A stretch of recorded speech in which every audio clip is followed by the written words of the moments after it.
받으실 하나님의 말씀은 고린도후서 11장 3절의 말씀입니다. 우리 고린도후서 11장 3절의 말씀을 다 같이 합독하시겠습니다. 뱀이 그 관계로 하와를 미혹한 것 같이 너희의 마음이 그리스도를 향하는 진실함과 깨끗함에서 떠나 부패할까 두려워하노라. 아멘. 저는 오늘 여러분과 함께 고린도후서 11장 3절의 말씀을 가지고 나눈 설교의 제목은 그리스도를 향하는 우리의 마음입니다. 오늘 우리가 읽었던 고린도후서 11장 3절의 말씀, 뱀이 그 관계로 하와를 미혹한 것 같이 너의 마음이 그리스도를 향하는 진실함과 깨끗함에서 떠나.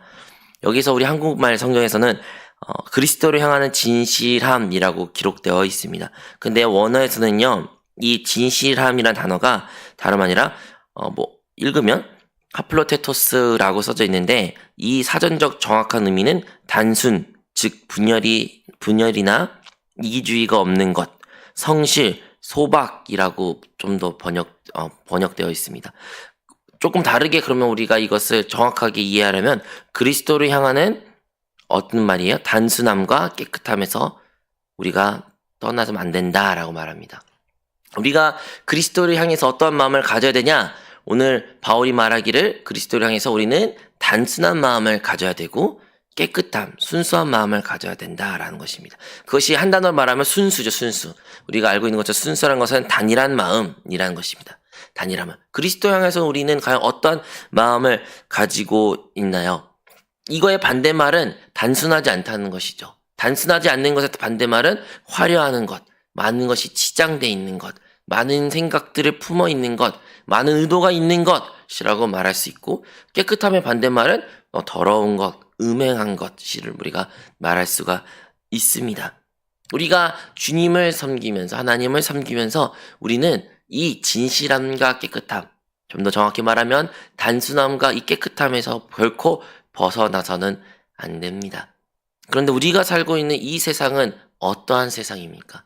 이 세상은 아름다운 것들이, 화려한 것들이 아주 많이 있습니다.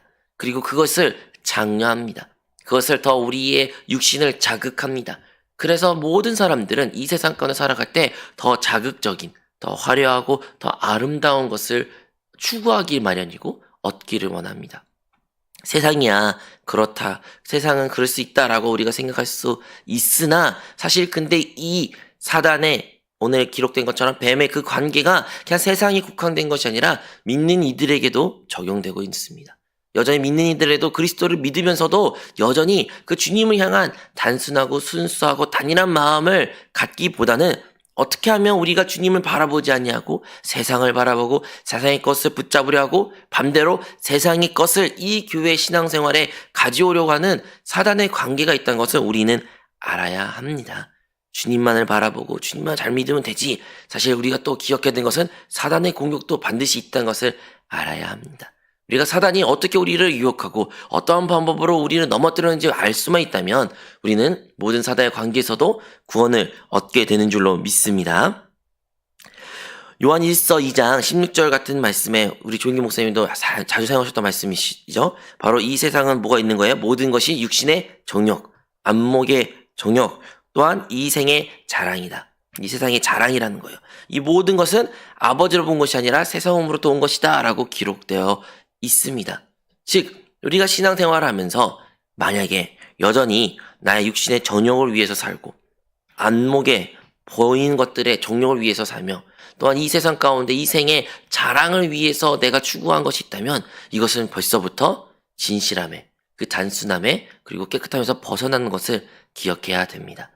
나도 인지하지 못한 채 이미 사단의 관계에 빠졌다는 것을 우리는 알아야 되고 다시 주님께로 돌이켜야 됩니다. 이것이 바로 대표적으로 죄와 세상의 차이입니다. 죄는요, 하나님 앞에서 그리고 세상 사람들 바라봤을 때도 문제가 되는 것입니다. 누구도 죄를 좋아하지 않습니다. 죄는 더럽고 악한 것이며 모든 사람의 비판받기 마땅한 것들입니다. 그러나 세상은 무엇입니까? 세상은 세상 사람들이 바라볼 때, 그리고 심지어 어떠한 배운 사람이든 아니면 정치인이든 돈이 많이 있든 상관없이 그 모든 사람들이 그 세상이 추구하고 원하는 것들을 아름답게 설사 보이지만 하나님 앞에서 단일하고 순수하고 깨끗하지 않는 모습을 우리가 세상이라고 말하곤 합니다. 대표적으로 어떠한 학문에 열중하는 것, 아니면 어떤 기업을 크게 경영하여 기업을 가장 우선순위 생각하는 것, 아니면 나의 가정의 행복을 위해 사는 것, 이런 것들이 세상 사람들의 보기에는 아주 좋은 덕목일 수도 있고 좋은 어떻게 보면 롤 모델이 될 수 있는 사람이 있을지라도 하나님 보시기에는 세상에 깊이 관여하고 세상을 사랑하는 사람으로밖에 보이지 않는 것입니다. 우리는 주님을, 우리 하나님을 가장 최우선순위로 유일하게 사랑할 대상 이름을 우리 모두 기억해야 될 줄로 믿습니다. 그러므로 우리 예수님께서는, 그리고 하나님께서 말씀을 통해서 우리 믿는 그리스도인들에게 무엇을 강조하셨어요? 다름 아니라 침례를 강조했습니다. 침례라는 것은 무엇입니까? 그것은 바로 우리 존재가 물속에 깊이 들어갔다가 나오는 것입니다. 침례는 바로 물속에 들어가는 그 사람이 장사 지내는 것, 즉 죽음을 의미하는 것입니다. 나의 옛사람이 물 안에서 그리스도와 함께 죽었다는 것을 의미해요. 근데 무엇을 향한 죽음입니까? 바로 세상에 있었던 내가 이제 죽었다는 뜻입니다. 세상에 예를 들어 양진석이라는 존재가 있었지만 이제 이 세상에 있는 양진석은 이 침례를 통해서 이 물속에서 장사 지냈다는 뜻입니다. 나는 이제 세상의 양진석으로 살아간 것이 아니라 거듭나 다시 그리스도 안에서 그리스도의 사람으로서 하나님의 자녀로서 살아가는 새 피조물로서 살아가는 것이 침례입니다. 그래서 침례는 개인적으로도 중요한 의미를 갖고 있지만 사실 더 큰 의미는 세상을 향하여 나의 선포를 의미한 것입니다. 세상 많은 사람들에게 공표하는 것입니다. 나는 이제 죽었다. 나는 이제 옛사람은 나는 이제 끝났다. 이 세상의 모든 것에서 나는 이제 단절되고 이제 그리스도와 함께 새로운 피조물로서 그리스도의 사람으로서 하나님의 자녀로서 산다는 것을 선포하는 것이 바로 침례식인 것입니다. 그래서 간혹 성도님 중에 이런 사람이 많이 있습니다. 예수님 믿었지만 침례 받는 것을 좀 꺼려해가지고 목사님 제가 올해는 침례를 안 받겠습니다. 내년 받겠습니다. 그러면 물어봐요. 왜 그러시냐 하면 아직 제가 세상의 것을 많이 끊지 못해서 침례를 받으면 술도 이제 마시면 안 될 것 같고 이제 내가 세상을 사랑했던 마음도 이제 정리해야 될 것 같은데 그럴 용기가 그럴 마음이 그러고 싶지가 아직 않아서 아직 조금만 더 세상의 것을 조금 더 누리고 즐기고 싶어서 침례 받는 것을 조금 미루고 싶습니다 라는 이야기 제가 들은 적이 있습니다. 이렇게 심지어 어떻게 보면 신앙생활을 깊이 안 한 사람도 압니다. 침례라는 것은요 세상을 끝내는 것을 의미합니다. 그런데 우리가 신앙생활하면서 이렇게 쉽게 세상과 단절되는 세상의 모든 것을 처리하는 삶을 우리가 살고 있으니까 결코 쉽지가 않습니다. 주님의 구원은 예수 그리스도를 믿음으로 말미암아 그분의 십자가의 공로로 모든 물과 피를 쏟으심으로 말미암아 우리는 모두 그 하나님의 영원한 심판에서 구원받은 줄로 믿습니다. 하지만 그 단일한 그 구원은 우리가 쉽게 체험하고 그리고 완전히 누릴 수 있지만 세상으로부터 처리는 결코 간단하지 않습니다. 구약에서도 이것을 이스라엘 백성들의 출애굽 사건을 통해서 잘 보여주고 있습니다. 출애굽, 그들이 노예, 종 노릇에 있을 수밖에 없던 존재여서 그 유월절 날에 하나님께서 그 피를 보시고 그 문지방에 바른 피를 보시는 집마다 그 죽음의 천사가 지나갈 때 그 가정은 구원을 받았습니다. 그리고 결국에는 그 애고에서 탈출하였고 하나님이 약속하신 땅 가나안 땅으로 향하는 그 여정을 떠나게 되었습니다. 하지만 그들이 처한 곳은 다름 아니라 40년 동안 있는 광야의 시대였죠. 그래서 민수기에 보면 어떤 이야기가 기록되어 있으면 다름 아니라 그 광야에서 이스라엘 백성들이 만나만 먹는 거예요. 만나가 무엇입니까? 하나님께서 이른 새벽에 그들에게 먹을 것을 양식을 공급한 사건이지 않습니까? 날마다 만나를 먹는 거예요. 그러니까 기적 같은 일이에요. 그들이 어떠한 수고도 하지 않고 어떠한 일도 하지 않고 달콤한 과자 같은 그 만나를 날마다 먹을 수 있는 것이었습니다. 그런데 이스라엘 백성들이 말합니다. 이 만나 지긋지긋하다. 도저히 못 먹겠다. 나 이거 먹기 싫고 애굽에 먹었던 부추나 고기나 양파나 나 그거 먹고 싶다. 나 그거 돌아가고 싶다라고 하소연하고 불평하고 심지어 모세를 따지는 이스라엘 백성 이야기가 민수기에 나옵니다. 여러분 그 민수기 11장에 나왔던 이야기가 어떠한 것을 의미하는 걸까요? 이스라엘 백성들이 구원을 받았지만 그럼에도 불구하고 자기가 과거에 있었던 그 세상에 누려왔던 것들을 다시 기억하며 회상하며 그것으로 돌아가기를 원하는 이스라엘 백성들의 모습이 있습니다. 만나를 먹는 것이 맛은 있으나 하지만 얼마나 단순합니까? 얼마나 단일합니까? 어떻게 보면 밋밋할 수도 있습니다. 단일한 그 한 가지만 먹는 것인데 사람의 육신이 있는 한 다른 것을 먹고 싶어하고 다양한 것을 즐기고 싶어하며 쾌락과 정욕을 채우고 싶은 것이 어떻게 보면 자연스러운 모습인데 하지만 그러한 모습이 하나님께 불만과 불평을 토로함으로써 거기서 하나님께서는 이제 나무라신 이야기가 그 이후에 쭉 기록되어 있습니다. 이 사건을 통해서 그 만나 이야기로 그친 것이 아니라 사실 이스라엘 백성들은 하나님을 섬기는 것조차도 이렇게 적용했습니다. 하나님 어떻게 섬겼습니까? 그들이 옛날에 애굽에서 보았던 신에 섬기는 모습들은요, 큰 동상도 있었고요, 다 금으로 치장되었고요, 성전이 있어가지고 어마어마하고 의리하고 화려했습니다. 그리고 그 예배 드렸던 방식들이 아주 화려하고 누가 보면 경경하고 홀리하게 보였지만, 근데 그들이 광야에 나갔을 때 드린 예배의 모습을 보면 그냥 초라하게 짝이 없었습니다.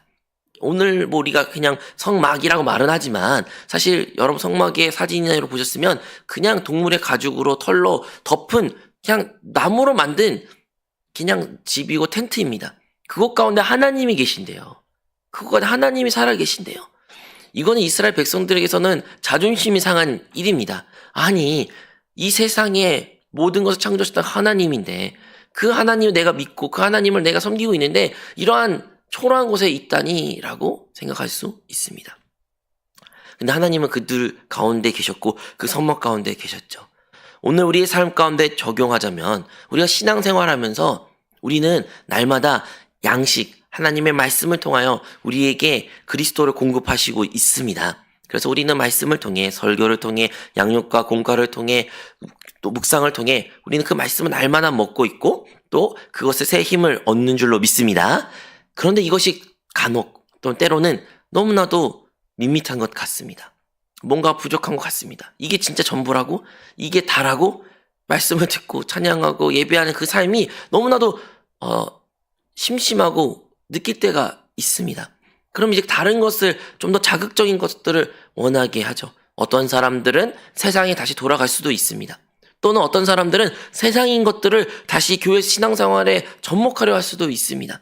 세상과 그리고 교회 신앙생활하는 그 신앙생활의 모습을 겸하여 같이 섬기는 사람도 때론 있습니다. 하지만 하나님께서는 결코 그걸 원치 않습니다. 하나님은 우리의 삶이, 우리의 신앙생활이 그리스도를 향하는 마음이 단순했으면 그리고 깨끗하기를 진정으로 원하십니다. 이스라엘 백성들이 그 성막 가운데 하나님을 외면하고 그들이 옛날에 섬겼던 그 방법과 화려한 것으로 섬긴 것 같이 때로는 세상이 바라보는 교회의 모습이 초라할 수도 있습니다. 교회의 모습이 외형적으로 너무나도 부족해 보일 수도 있고 너희가 믿는 하나님이 진짜 이러한 것에 있냐, 이러한 것에 예배드리면서 하나님 진짜 있다고 네가 믿느냐라고 우리가 조롱을 받을 수 있지만 진정으로 하나님은 그런 외형적인 눈에 보이는 것에 있고 없고 중요한 것이 아니라 바로 믿는 그리스도인들 가운데 함께 거하시는 그 하나님을 우리 그리스도인은 믿어야 되고 기억해야 되며 그 하나님을 섬겨야 될 줄로 믿습니다. 그러므로 우리가 성전을 지금 이전 앞두고 있는 상황 가운데 우리가 어떠한 곳에 어떠한 상황 가운데 놓여 있을지라도 그 외형적인 눈에 보이는 것이 그리 중요하지 않습니다. 진정 우리가 중요한 것은 눈에 보이지 않지만 우리 가운데 거하시는, 우리 안에 함께 하시는, 그리고 때로는 화려하지 않을 수도 있고 눈에 보이는 것에 우리의 정욕이 차지 않는 것일 수 있을지라도 그것 가운데 주님의 말씀이 있다면, 주님이 살아있는 그 선포된 말씀이 그리스도가 함께 있다면 그것이 우리가 진정을 있어야 될 곳이고 우리의 참된 양식과 호흡이 되는 줄로 믿습니다. 그러므로 우리는 죄와 세상의 가운데서 구원을 받아야 됩니다. 우리가 구원을 그냥 영원한 심판의 구원에서 국한되고 거기서 구원받았으니 난 구원받았어 라고 생각할 수 있지만 사실 주님의 구원은 완전한 구원이십니다. 우리의 영원한 심판에서 구원할 뿐만 아니라 결국은 우리의 병든 이 몸에서부터 구원하실 것이며 또한 이 세상으로부터 이 세상에 옥마이고 우리로 묶어두었던 그 모든 것에서부터 속박에서부터 주님께서는 구원해 주십니다. 우리는 그 구원을 체험하기 위해서 오늘날도 이 새벽과 같이 말씀을 먹고 또한 기도로서 영안의 거함으로써 성령을 호흡하고 마심으로 우리가 그 구원을 더 가까이 한 발 가까이 나아가는 우리 모든 성도가 될 줄로 믿습니다. 그렇다면 좀 더 우리 삶 가운데 실제로 적용하자면 우리는 어떠한 것에서부터 더 단일한 마음을 가져야 될까요? 이 세상 가운데서 가장 우리가 이기기 힘든 것은 무엇일까요? 그것은 다름 아니라 물질일 것입니다. 우리 주님은 말씀하셨습니다. 너희는 결코 두 주인을 섬길 수 없을 것이다. 그리고 주님 말씀하시기를 너희의 보물을 땅에 쌓아두지 말고 하늘에 쌓아두어라. 너의 물질 있는 곳에 너의 마음이 있다고 말씀하시면서 우리 믿는 모든 그리스도인들에게 결코 우리는 주님과 물질을 함께 섬길 수 없다고 강조하셨습니다. 이 세상 가운데 왜 우리는 화려한 것에 아니면 주님을 향한 단일한 마음, 진실한 마음, 단순한 마음을 벗어나 왜 이렇게 분주하고 왜 이렇게 바쁘며 때론 많은 것을 해야 되고 그렇지 못한 것에서 우리의 삶을 자책할까요? 그것은 이 세상에 향한 돈을 사랑한 마음이 우리 안에 있기 때문입니다. 디모데전서 6장 10절에는 돈을 사랑함이 일만 악의 뿌리가 되나니 이것을 사모한 자들이 미혹을 받아 믿음에서 떠나 많은 근심으로써 자기를 찔렀도다라고 기록되어 있습니다. 돈을 사랑하는 마음. 우리가 돈을 사랑하는 순간 결코 주님을 함께 섬길 수 없습니다. 즉 우리는 돈을 사랑한 것이 아니라 주님을 사랑해야 됩니다. 하지만 우리는 왜 돈을 사랑할까요? 왜냐하면 돈이 우리의 많은 것을 책임질 것이라는 믿음이 있기 때문입니다. 돈만 있으면 이 문제 해결될 텐데. 돈만 있으면 나 행복할 수 있는데. 돈만 있으면 나는 이것을 얻을 수 있고 기쁨을 얻을 수 있고 자랑할 수도 있고 이 돈만 있으면 하나님도 기뻐하실 것 같은데 우리는 이러한 생각을 갖고 돈을 신뢰하는 마음이 우리 안에 너무 많이 있습니다. 하지만 결코 그 돈은 우리를 그것을 보장하지 않습니다. 여러분, 돈을 아무리 많이 번 사람이라도요, 그들이 하는 일은 무엇입니까? 더 많은 돈을 벌기 위해서 수고합니다. 그렇게 많은 돈을 가진 사람도요, 기업을 가진 경영인들도요, 결국엔 더 많은 돈을 얻기 위하여 더 자기의 기업의 가치를 올리기 위하여 노력하고 수고하고 있습니다. 그리고 돈을 많이 있을지라도 그들이 해결할 수 없는 문제를 우리가 많이 보곤 하지 않습니까? 허무함에 빠지기도 하고 자기의 생애를 마무리하기도 하고 또한 돈이 아무리 많이 있어도 고칠 수 없는 질병 가운데 좌절할 수도 있으며 그리고 그 돈을 얻기 위하여 수고한 수많은 사람들이 자기의 수고에 또 돈을 얻지 못하는 그 좌절도 얻곤 합니다. 돈은 우리에게 어떠한 소망이 되지 않습니다. 하지만 그리스도만이 우리 주님만이 우리의 참된 소망이 되시며 유일한 우리 인생의 해답이 되십니다. 어떠한 상황 가운데 놓여 있을지라도 우리가 주 예수 그리스도를 바라보기만 한다면 우리는 구원을 얻습니다. 그러면 우리는 돈을 사랑한 것이 아닌 주님만을 바라보며 주님을 향하여 주님을 단순한 순수한 바라본 시선을 가져야 됩니다. 하지만 우리나라에서는 그러기가 너무나 어렵습니다. 퓨 리서치라고 아주 유명한 설문조사에서 있는 기관이 있는데요. 전 세계의 많은 국가에게 그들의 인생의 가장 중요한 가치관이 무엇이냐 했을 때 대부분 나라들은 가족 아니면 나에게 가까운 사람을 1순위를 뽑았습니다. 그런데 아주 특이하게 우리나라만이 1순위가 물질의 풍요입니다. 다른 세상 사람들은 가정이 우선이고 나 사랑한 사람이 진짜 내 인생에서 가장 중요한 것이다 라고 말하지만 우리나라 사람들이 1위를 뽑은 것은 물질적인 풍요입니다. 그러한 시대에 우리가 살고 있고 그러한 사회에 우리가 살고 있기에 그리스도인들도 물질에 중요해. 물질이 많으면 좋지. 복을 받기 위해서 우리는 더 노력해야 돼. 그러한 생각이 든 것이 이상하지 않는 사회 가운데 우리가 살고 있습니다. 하지만 이것은 결코 단일한 진실한 깨끗한 마음이 아닙니다. 특히 그리스도를 믿는 것을 어떠한 목적으로 믿고 계십니까? 여전히 그리스도를 믿는 이유가 돈을 벌기 위해서 더 많은 복을 받기 위해서 내가 예수님 잘 믿으면 더 복을 주시기 때문에 이러한 주님을 사랑하는 마음이 아닌 다른 것을 벗어난 우리의 마음이 있다면 우리는 그 마음에서부터 돌이켜야 될 줄로 믿습니다. 진정한 크리스천들은 오직 주님과 예수님과 개인적인 관계를 맺는 자들을 그리스도인이라고 말하는 것입니다. 우리가 그리스도를 수단으로 사용해서는 안 됩니다. 그리스도는 수단이 아닙니다. 부부를 예를 들으십시오. 부부가 서로를 사랑하고 결혼한 이유가 무엇입니까? 상대방을 바라보고 상대방을 사랑하기에 그들이 부부가 된 것이죠. 그 상대방을 수단으로 사용하면 그것은 결코 올바른 부부의 모습이 아닙니다. 내가 저 남자를 결혼한 이유는 저 남자를 이용하기 위해서다. 아내를 사용하기 위해서다. 활용하기 위해서다. 결코 그거는 건강하고 아름다운 부부의 모습이 아닙니다. 그런데 우리는 주님을 향한 마음은 어떠한 마음입니까? 주님을 사랑해서 주님을 바라보며 주님과 함께 신앙생활합니까? 아니면 우리의 주님을 수단과 방법을 이용하기 위하여 나의 문제 해결하기 위하여 어떠한 자판기와 같이 요술 램프와 같이 주님을 사용하는 모습이 우리 안에 혹여나 있습니까? 우리가 그런 마음이 있으면 다시 한번 우리의 그 마음을 돌이켜서 회개하고 우리가 주님께 자복할 때 주님께서 우리의 그 모든 죄를 용서해 주실 것이며 다시 한번 주님을 향한 단순한 신앙생활을 회복시켜 주실 줄로 믿습니다. 우리는 이 세상을 처리해야 됩니다. 근데 언제까지 어느 단계까지 세상을 처리해야 될까요? 바로 우리 안에 생명과 평안이 있을 때까지 처리해야 되는 것입니다. 로마서 8장 6절에 기록되기를 육신의 생각은 사명이요 영의 생각은 생명과 평안이니라. 우리가 돈을 생각해 봅시오. 돈을 많이 벌어야 되는데, 돈이 있어야 되는데, 한번 돈 생각만 해보면 여러분 우리 마음가에 평안이 있나요? 염려, 걱정, 근심이 있죠. 더 많은 돈을 벌 생각만 있고 평안이 없습니다. 혼돈합니다. 머릿속에 복잡합니다. 머리가 아픕니다. 왜냐하면 그것은 육신의 생각이기 때문입니다.